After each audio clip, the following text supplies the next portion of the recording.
అందరికీ నమస్కారం.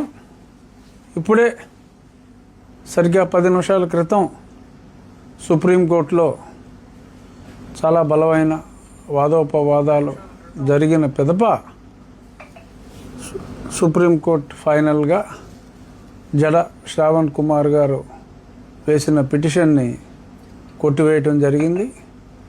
గతంలో స్టే ఎందుకు వచ్చిందో కూడా నేను కొన్ని ప్రెస్ మీట్స్లో చెప్పాను.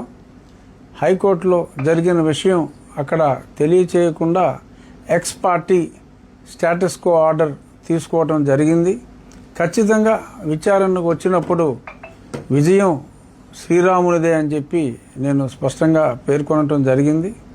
ఈరోజు హైకోర్టులో ఉన్న ఆర్డర్స్ అన్నీ కూడా హైకోర్టులో 3 బెంచుల్లో కూడా మరి తోసిపుచ్చిన తర్వాత ఆ సమాచారం అక్కడ పెట్టినందువల్ల ఈ స్టేటస్ కో వచ్చింది అని ఇక్కడ ఉన్న హైకోర్టు ఆర్డర్స్ని మా న్యాయవాది సుయోధన్, మన తెలుగు వ్యక్తి, ఢిల్లీలో స్థిరపడిన తెలుగు లాయర్ సుయోధన్ చాలా ప్రతిభావంతంగా తన ఆర్గ్యుమెంట్స్ వినిపించాడు.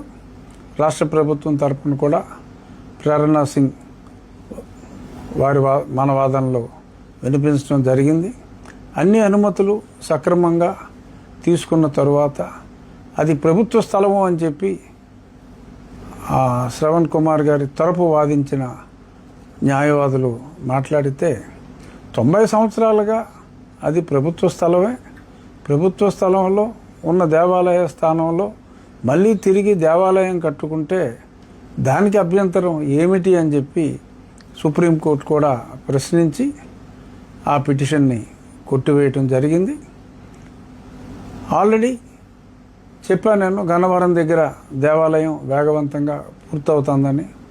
సుమారు 70% పనులు అయిపోవచ్చుని. మిగిలిన 20% కూడా రాబోయే నెల రోజుల్లో పూర్తయిపోతాయి. ఒక సైట్లో గతంలో ఫౌండేషన్ వర్క్ ఆల్మోస్ట్ పూర్తి చేశాం.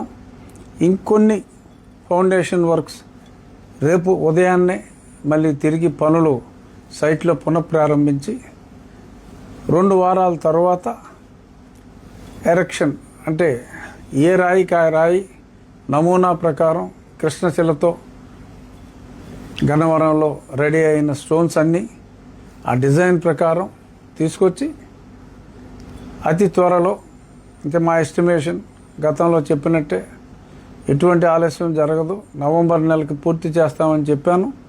దాని ప్రకారమే ఖచ్చితంగా నవంబర్ నెలాఖరికి పూర్తి చేసే దిశగా అహర్నిశలు రామభక్తుల సహాయంతో దాన్ని పూర్తి చేసి, స్థలం చిన్నదైనప్పటికీ 4 సెంట్ల స్థలమే అయినప్పటికీ సర్వాంగ సుందరంగా ఒక చక్కటి డిజైన్తో ఆ రామాలయాన్ని పూర్తి చేస్తామని చెప్పి అందరికీ చెప్తూ, ఇక సరే న్యాయవాదిగా వారికి క్లయింట్స్ వచ్చుండొచ్చు.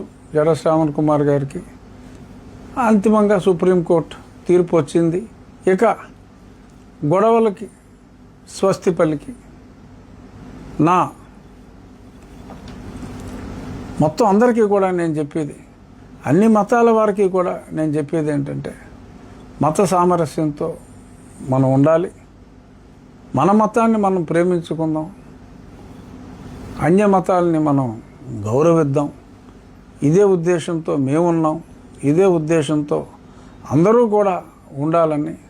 మత సామరస్యం అనేది అవసరం. ఎవరి మతానికి సంబంధించిన వారి ఆలయాలని అనుమతులు తీసుకొని కట్టుకుంటున్నప్పుడు ఎటువంటి ఇబ్బందులు పెట్టకూడదు. అనుమతులు లేకుండా కడితే ఓకే, చట్ట ప్రకారం శ్రవణ్ కుమార్ గారు కావచ్చు, ఎవరైనా చర్యలు తీసుకోవచ్చు. అలాగే అనుమతులు లేకుండా చట్ట ప్రకారం ఎవరు చేసినా కూడా అది సమంజసం కాదు. అనుమతులు ఉన్న చోట ఇబ్బంది పెట్టడం సమంజసం కాదు అని మరొకసారి అందరికీ విజ్ఞప్తి చేస్తూ, మత సామరస్యంతో మనం అందరం కలిసిమెలిసి ఉందాము. మన దేవుణ్ణి మనం పూజించుకుందాం. అన్యమతానికి సంబంధించిన దేవుళ్ళని గౌరవించుకుందాం అని చెప్పి మరొకసారి తెలియజేస్తూ జై శ్రీరామ్. ఈ పోరాటంలో శ్రీరాముని విజయాన్ని ఆకాంక్షిస్తూ కొన్ని లక్షల మంది ప్రజలు నాకు రెగ్యులర్గా మెసేజెస్ చేశారు. వారందరికీ కూడా నా హృదయపూర్వక నమస్కారాలు, పాదాభివందనాలు. అందరికీ నమస్కారం. ఇప్పుడే సరిగ్గా 10 నిమిషాల క్రితం సుప్రీంకోర్టులో చాలా బలమైన వాదోపవాదాలు జరిగిన పిదప సుప్రీంకోర్టు ఫైనల్గా జడ శ్రావణ్ కుమార్ గారు వేసిన పిటిషన్ని కొట్టివేయటం జరిగింది. గతంలో స్టే ఎందుకు వచ్చిందో కూడా నేను కొన్ని ప్రెస్ మీట్స్లో చెప్పాను. హైకోర్టులో జరిగిన విషయం అక్కడ తెలియచేయకుండా ex parte status quo order తీసుకోవడం జరిగింది. ఖచ్చితంగా విచారణకు వచ్చినప్పుడు విజయం శ్రీరామునిదే అని చెప్పి నేను స్పష్టంగా పేర్కొనటం జరిగింది. ఈరోజు హైకోర్టులో ఉన్న ఆర్డర్స్ అన్నీ కూడా హైకోర్టులో 3 బెంచుల్లో కూడా మరి తోసిపుచ్చిన తర్వాత ఆ సమాచారం అక్కడ పెట్టినందువల్ల ఈ స్టేటస్ కో వచ్చింది అని ఇక్కడ ఉన్న హైకోర్టు ఆర్డర్స్ని మా న్యాయవాది సుయోధన్, మన తెలుగు వ్యక్తి, ఢిల్లీలో స్థిరపడిన తెలుగు లాయర్ సుయోధన్ చాలా ప్రతిభావంతంగా తన ఆర్గ్యుమెంట్స్ వినిపించాడు. రాష్ట్ర ప్రభుత్వం తరపున కూడా ప్రేరణా సింగ్ మన వాదనలో వినిపించడం జరిగింది. అన్ని అనుమతులు సక్రమంగా తీసుకున్న తరువాత అది ప్రభుత్వ స్థలము అని చెప్పి శ్రవణ్ కుమార్ గారి తరపు వాదించిన న్యాయవాదులు మాట్లాడితే 90 సంవత్సరాలుగా అది ప్రభుత్వ స్థలమే. ప్రభుత్వ స్థలంలో ఉన్న దేవాలయ స్థానంలో మళ్ళీ తిరిగి దేవాలయం కట్టుకుంటే దానికి అభ్యంతరం ఏమిటి అని చెప్పి సుప్రీంకోర్టు కూడా ప్రశ్నించి ఆ పిటిషన్ని కొట్టివేయటం జరిగింది. ఆల్రెడీ చెప్పాను నేను, గన్నవరం దగ్గర దేవాలయం వేగవంతంగా పూర్తవుతుందని. సుమారు 70% పనులు అయిపోవచ్చుని. మిగిలిన 20% కూడా రాబోయే నెల రోజుల్లో పూర్తయిపోతాయి. ఒక సైట్లో గతంలో ఫౌండేషన్ వర్క్ ఆల్మోస్ట్ పూర్తి చేశాం. ఇంకొన్ని ఫౌండేషన్ వర్క్స్ రేపు ఉదయాన్నే మళ్ళీ తిరిగి పనులు సైట్లో పునఃప్రారంభించి 2 వారాల తర్వాత ఎరెక్షన్, అంటే ఏ రాయికి ఆ రాయి నమూనా ప్రకారం కృష్ణశిలతో గన్నవరంలో రెడీ అయిన స్టోన్స్ అన్నీ ఆ డిజైన్ ప్రకారం తీసుకొచ్చి అతి త్వరలో, ఇంకా మా ఎస్టిమేషన్ గతంలో చెప్పినట్టే ఎటువంటి ఆలస్యం జరగదు, నవంబర్ నెలకి పూర్తి చేస్తామని చెప్పాను. దాని ప్రకారమే ఖచ్చితంగా నవంబర్ నెలాఖరికి పూర్తి చేసే దిశగా అహర్నిశలు రామభక్తుల సహాయంతో దాన్ని పూర్తి చేసి, స్థలం చిన్నదైనప్పటికీ 4 సెంట్ల స్థలమే అయినప్పటికీ సర్వాంగ సుందరంగా ఒక చక్కటి డిజైన్తో ఆ రామాలయాన్ని పూర్తి చేస్తామని చెప్పి అందరికీ చెప్తూ, ఇక సరే న్యాయవాదిగా వారికి క్లయింట్స్ వచ్చుండొచ్చు. జడ శ్రావణ్ కుమార్ గారికి అంతిమంగా సుప్రీంకోర్టు తీర్పు వచ్చింది. ఇక గొడవలకి స్వస్తి పలికి నా మొత్తం అందరికీ కూడా నేను చెప్పేది, అన్ని మతాల వారికి కూడా నేను చెప్పేది ఏంటంటే, మత సామరస్యంతో మనం ఉండాలి. మన మతాన్ని మనం ప్రేమించుకుందాం, అన్య మతాలని మనం గౌరవిద్దాం.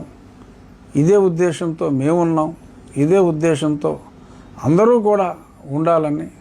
మత సామరస్యం అనేది అవసరం. ఎవరి మతానికి సంబంధించిన వారి ఆలయాలని అనుమతులు తీసుకొని కట్టుకుంటున్నప్పుడు ఎటువంటి ఇబ్బందులు పెట్టకూడదు.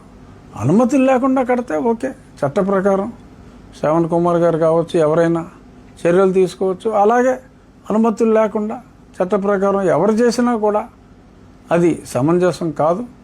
అనుమతులు ఉన్న చోట ఇబ్బంది పెట్టడం సమంజసం కాదు అని మరొకసారి అందరికీ విజ్ఞప్తి చేస్తూ మత సామరస్యంతో మనం అందరం కలిసిమెలిసి ఉందాము, మన దేవుణ్ణి మనం పూజించుకుందాం,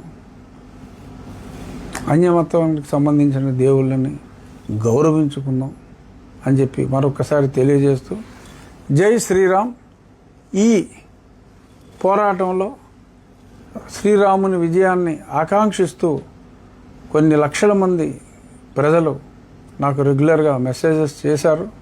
వారందరికీ కూడా నా హృదయపూర్వక నమస్కారాలు, పాదాభివందనాలు.